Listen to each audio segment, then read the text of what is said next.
Oi pessoal, aqui quem tá falando é a Ani, bem-vindos a mais um vídeo. E no vídeo de hoje eu decidi trazer pra vocês 8 decisões que a editora Conrad tomou, que se fosse agora em 2021, ela seria talvez até apedrejada pelos otakus. Depois da vinheta.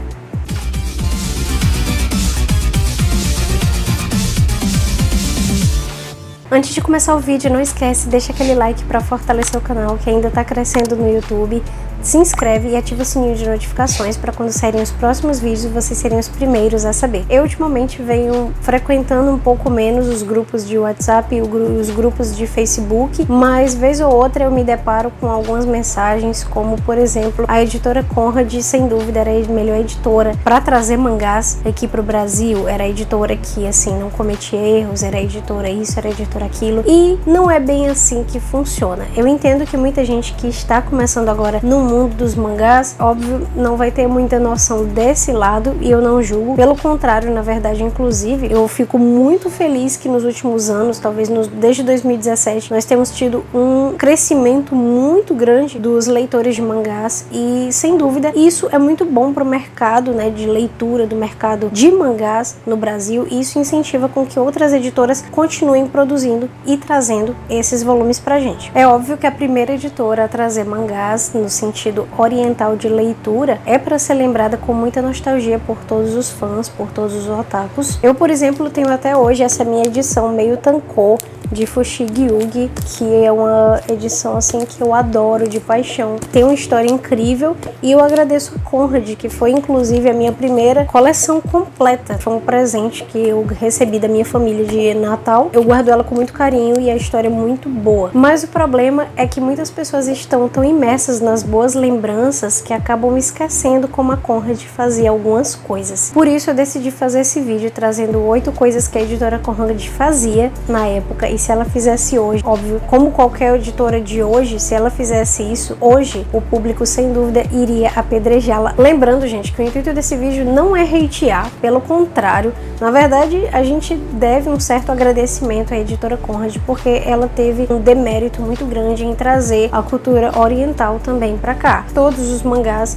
de certa forma, eles têm uma certa influência também por conta da editora Conrad, que foi quem trouxe os primeiros pra cá, em sentido oriental, enfim. Então não, esses 8 motivos não desmerecem o trabalho dela, não desmerecem todas as qualidades e coisas boas, mas o intuito dele, na verdade, é deixar claro que alguns problemas sempre existiram e que a gente não deve endeusar as coisas. Então, antes de dar dislike, por favor, assiste o vídeo até o final. Primeira coisa, papel transparente. Um dos assuntos mais comentados ali em meados de 2016, além de que Hunter x Hunter era uma desconstrução do shonen mangá, o outro assunto também bastante comentado era exatamente a transparência dos mangás que estavam começando a sair. E eu não quero dizer transparente no sentido figurado, eu quero dizer realmente no sentido literal da coisa, com papéis ruins que dava pra ver totalmente a página anterior e a posterior. No próprio Fushigi Yugi, eu recentemente, para poder inclusive fazer esse vídeo, eu dei uma pesquisada, dei uma estudada e dei uma, digamos que uma relida em alguns volumes de Fushigi Yugi. E assim, realmente era muito recorrente, aconteciam, tinham páginas que, ou melhor, tinham volumes, começaram a vir de um jeito que não dava para ler a página seguinte sem que você lesse ao mesmo tempo a página anterior. Era bizarro, porque não era aquela transparência básica que a gente vê em alguns mangás hoje em dia, por exemplo. Era uma transparência realmente grotesca que você não conseguia ler a página seguinte. Diante de uma crise de mangás que teve mais ou menos nessa época de 2016 para 2017, a editora JBC e a editora Panini, principalmente, decidiram baixar a gramatura dos volumes para que elas conseguissem continuar a publicar. Ainda bem que nos mangás antigos isso não acontecia, não é mesmo? Segunda coisa, capas bagunçadas. Se hoje as pessoas ameaçam as editoras brasileiras com kunais para que as capas brasileiras sejam mais fiéis às capas originais japonesas, no começo dos mangás no Brasil a ordem era a zona absoluta. A editora Conrad em especial pegava qualquer imagem bonita que ela achava no mangá, colocava um fundo psicodélico por trás, colocava ali alguns efeitos e pronto, nasceu uma capa de Dragon Ball. Com Cavaleiros chegou num ponto que eles já não tinham mais ilustrações coloridas para colocar na capa, então eles começaram a pegar as artes internas do Kuramada para colocar meio que misturadas ali com alguns detalhes diferentes. Aliás, por falar em zona, eu não posso esquecer de Fushigi-ugi. A editora lançou a mesma capa em 2 edições. Se eu não me engano, foi na edição 8 e na edição 21, porque ela simplesmente esqueceu que já tinha usado aquela ilustração antes. E eu tenho elas aqui para provar, tá, gente? Olha só, essa aqui é a edição número 8. Sim, ela tá invertida, mas enfim.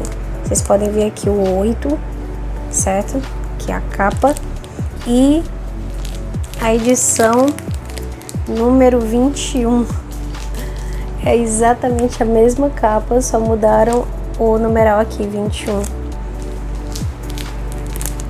Terceiro erro, tradução de tradução. Tradução é um assunto bem polêmico quando se diz no quesito do Brasil em especial. Cada editora tem sua própria maneira de tentar lidar com as traduções. Por exemplo, a editora JBC, ela tenta traduzir o máximo parecido com a nossa versão daquela situação, ou palavra, ou circunstância, enquanto que, por exemplo, a editora Panini já prefere colocar lá a palavra ao pé da letra e colocar uma notinha de rodapé. Inclusive, às vezes até mesmo coloca no final do volume uma espécie de glossário, como é o caso de Vagabond, por exemplo. Enquanto isso, como que a editora Conrad se saía nessa situação? Como era um pouco difícil de achar tradutores na época e às vezes o valor exigia da editora separar um dinheiro para poder bancar esses tradutores, a editora fazia o quê? Era contratada ali uma galera para poder traduzir do espanhol ou do francês para o nosso idioma. Um exemplo disso é o Torneio Galáctico, que acabou se tornando o Torneio Intergaláctico na primeira versão da Conrad. Isso quando não acabava usando a tradução baseada no anime, ou melhor, às vezes na própria dublagem do anime. O que aconteceu, inclusive, num dos casos mais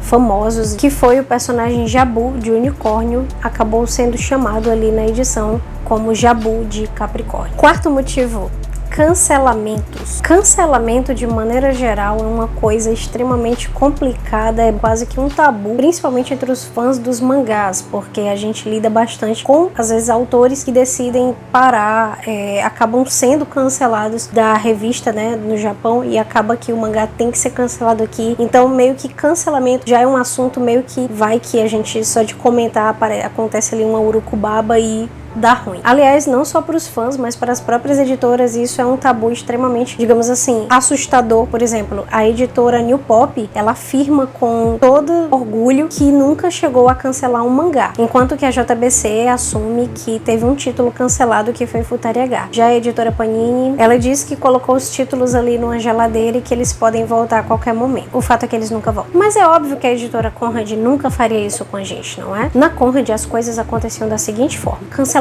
acontecem pronto, a qualquer momento. É triste falar, mas é um fato. A Conrad cancelou um número gigantesco de mangás em vários pontos. Isso quando ela não inventava uma edição definitiva do título e decidia que ia cancelar a outra edição que já estava sendo publicada há anos daquele mesmo mangá. E o exemplo mais conhecido da editora foi exatamente a edição de luxo de Evangelion, que foi cancelada depois de um volume. Quinto motivo: promessas descumpridas. Em meados ali de 2016, nós tivemos a promessa da editora JBC do lançamento de Sakura Wars Inuyasha em uma versão nova, que agora está começando a sair. Para quem não está a par da situação, tem um vídeo aqui, na verdade tem 2 vídeos, um mostrando a edição que nós estávamos especulando que fosse, que inclusive é linda, então vale a pena dar uma olhada, e outro vídeo mostrando a edição definitiva, o Wideband Inuyasha, que já está saindo, inclusive já está em pré-venda, aqui na descrição e aqui em cima. Além desses títulos, a editora também tinha sinalizado ali para o início de um sistema online de leitura chamado Henshin Drive. E sim,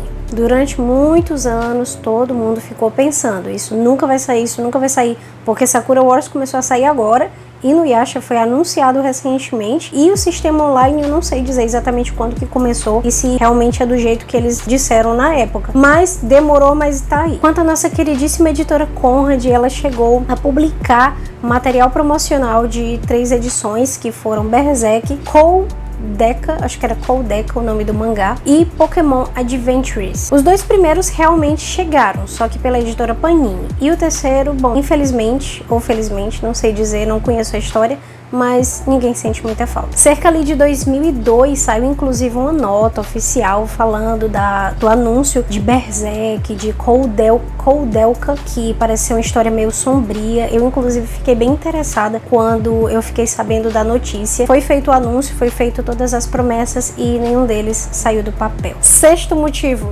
troca de papel no meio da coleção. Para quem ainda é novo nesse mercado, nesse mundinho dos mangás, não faz ideia do burburinho que deu numa certa época ali em que a Conrad começou a publicar mangás que vinham com papéis diferentes. Desde os primórdios, a editora Conrad lançava os seus volumes, né, os seus mangás, em papel offset, só que em um determinado ponto ali do meio da coleção, ela via que aquela coleção estava vendendo menos e ela decidia que precisava mudar a qualidade do papel. E o que ela fazia? Mudava na metade da coleção. E para completar, ela ainda delegava que o motivo dessas mudanças repentinas era para que o papel ficasse o mais parecido possível com o do Japão. Peguei aqui uma edição de Fushigi, peguei inclusive essa que tem a capa repetida no 8 e no 21, enfim. Olha só, aqui temos papel offset, não sei se vai dar pra ver, mas é um papel bem branquinho.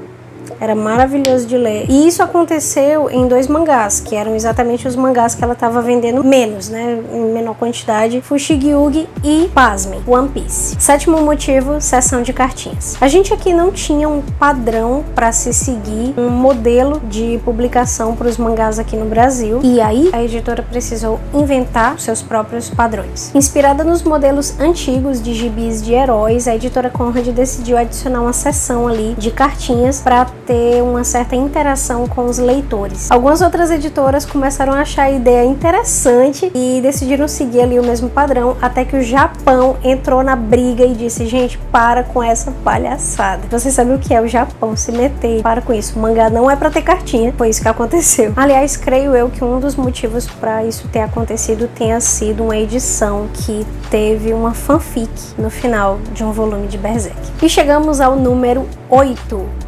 Mangás invertidos. Muitas coisas que vemos nos mangás hoje em dia foram invenção da Conrad por conta da economia. A leitura no sentido ocidental, alguns pesquisadores acreditam que um dos motivos foi porque era muito caro ter que reajustar todos os volumes. Outro exemplo foram as próprias onomatopeias que nós vemos hoje nos mangás, que são bem característicos e inclusive, principalmente os fãs mais antigos, assim como eu, a gente prefere ele ver a onomatopeia em japonês, só que o motivo inicial para isso, para elas permanecerem ali em japonês, é porque era muito trabalhoso e acabava custeando, tendo que prender, né, o pessoal ali da editora para poder ter que fazer isso. Enfim, era mais barato só colocar uma notinha ali de rodapé explicando o que é que era que estava escrito ali. Lembrando que eu gosto, eu só estou explicando e mostrando aqui os motivos ou coisas que talvez vocês não sabiam. A questão da leitura ser oriental e não ocidental é tão possivelmente realmente por conta dessa situação de gastos que vez ou outra a editora Conrad lançava alguns volumes no sentido ocidental, como por exemplo Game Pés Descalços. Hoje em dia publicar nesse sentido é tão complicado que inclusive a editora Abril republicou o mangá, né, de Game Pés Descalços no sentido inverso para não irritar a galera que estava comprando. É fato que muitos dos costumes que nós temos hoje, principalmente a galera mais das antigas como eu,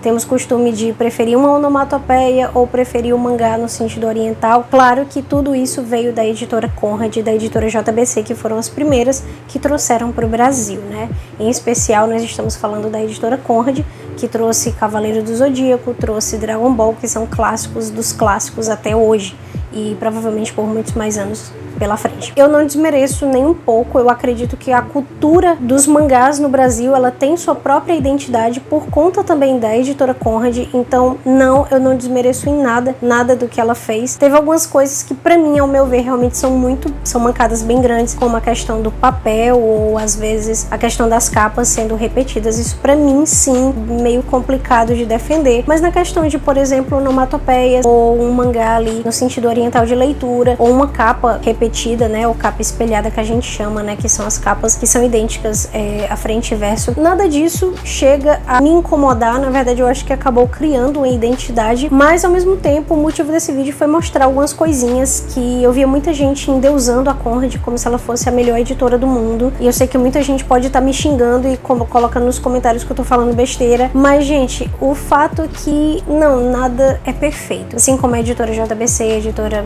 enfim, milhões e milhões de outras editoras erraram e continuam errando e ainda vão errar, porque são feitas por seres humanos. A editora Conrad também errou e não foi perfeita em nenhum momento. Eu devo milhões de agradecimentos à editora, principalmente porque ela trouxe vários títulos que eu adoro, inclusive Fushigi Yugi, que eu pretendo trazer um vídeo específico sobre ele, apesar de ser uma obra pouquíssimo conhecida, e eu sinto um pesar em dizer isso. É uma obra incrível, dividida em 2 arcos maravilhosos de fantasia, que assim, todo mundo devia ler. E é isso, eu espero que vocês tenham gostado do vídeo, eu espero que vocês não me entendam mal, que tenham entendido meus pontos de vista aqui, e se gostou do vídeo, deixa aquele like, se inscreve e ativa o sininho de notificações.